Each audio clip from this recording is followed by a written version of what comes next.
can take a wild guess to the version that I'm going to keep, but the one that I'm going to keep, I'm going to unbox it right now. True Gamer here, and I'm back with another episode. As you see, I chose the PS5. First off, we've got the collector's box, and it's in the style of the vintage Resident Evil item storage box, which we'll probably be seeing a lot of in our game. And nothing too fancy. We got the Resident Evil village on the front of the box, and part of the village is resembling the Roman numerals, indicating it's the 8th part of the series. And on the back, nothing special, because it's just showing you all the contents inside of the box. We don't need to pay attention to that, because I'm going to show you everything now. So I stand corrected. This is basically just the sleeve. This is the vintage Resident Evil storage box. Just one big metal giant looking box which has buckles and handles crafted on the sides and on the top of it. Okay, now let's see what's inside of this magic box. Now I do have a base copy of the game, but it didn't come with this collector's edition. You have to buy it separate, because the only thing that comes with the collector's edition is a steelbook, and it's sealed. This has a special 3D effect to it because it has a lenticular sleeve, as you can see, and depending on which way the light hits it, it changes images. So there you have it. It has a lenticular sleeve, that's what they call it. But it doesn't come with a collector's edition. It also comes with a Trauma Pack DLC, and also if you pre-ordered the game, you would get yourself a Survivor Resources Pack and a Weapons Pack DLC, which is only available, guys, if you pre-ordered this. And you also get, I think it's only available if you pre-ordered the collector's edition as well. And with it you get the Mr. Raccoon accessory.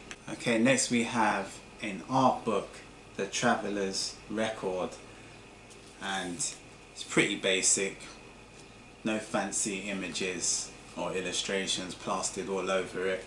The illustrations inside of this art book are pretty crisp and clean. Check that out. And it's showing scenes of the game in the Resident Evil village, which is always nice to reflect back on without having to fire up your game. I won't bore you and go through the whole of it.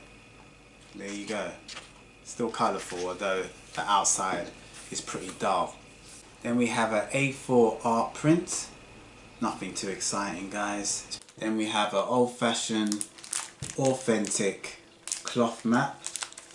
And it's a large B2 size.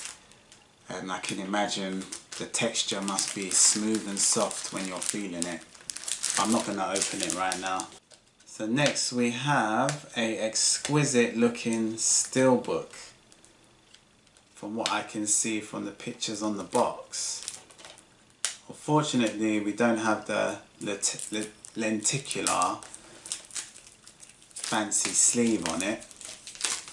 We just have something more slick. So this is the sleeve, guys. Yeah, pretty much the same picture that's across the board for all the artwork involved in this collector's edition. And we've also got the same here. Now this steelbook just looks exquisite. You can easily just put this in a museum, and many people would just stop and admire this. Just check that out. Unfortunately we don't have no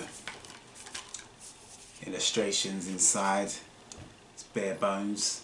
I can see this steelbook being very hard to find in the future, and sellers on eBay just listing it for silly prices. So if you get your hands on one of these, I'd advise you don't get rid of it. Keep it for now. Now it's time for the star of the show, and he comes in this grand piano black. You know, call it a collector's box as well, and this is where the figurine will be housed. Now after a few minor assembly work, your statue should be looking like this. I'm always scared when I'm putting in these guns and connecting up the feet to the base that I might break it or something. Anyway, as for the bases, guys, this Chris Redfield base is untouchable. The Jill and the Leon base has nothing on this. This just looks superb the way they done that.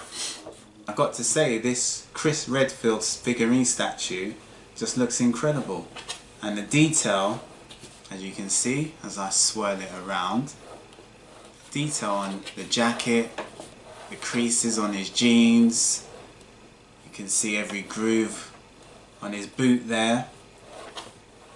It's flawless, pretty flawless. And after the base just looking remarkable, the figurine just puts the icing on the cake. Each one of these statues which Capcom have presented so far are just showpieces and looks absolutely magnificent in your display cabinet or on your mantelpiece or wherever you choose to display this. So that's it. Even the face is in immense detail there. You can see every hair follicle. Yeah, I'm loving this. Welcome to the family, Chris Redfield. A new addition to my statue figurine collection. Now he's definitely up there with the best, like the Jill and the Leons, but the Leon statue for me is the one I like best out of the three. It's by very slim margins, but Leon holds the championship belt. Okay guys, if you like the video, give me a thumbs up. Even better, subscribe. Till next time, see ya.